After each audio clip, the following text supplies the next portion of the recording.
Moin Leute, heute geht es um Kabinenstoßdämpfer.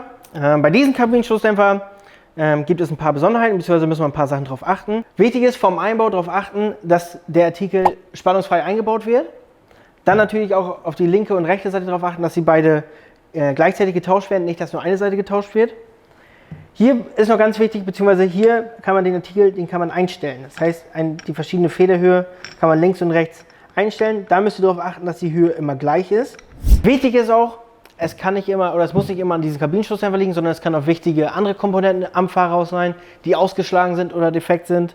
Daher bitte auch darauf achten und diese kontrollieren. Das steht auch in der Montageanleitung, die wir hierfür passend rausgesucht haben. Wir prüfen den Artikel auch im Rahmen des DTQS. Einen Langzeittest haben wir auch durchgeführt, aber jetzt zeigen wir euch erstmal die normale Prüfung.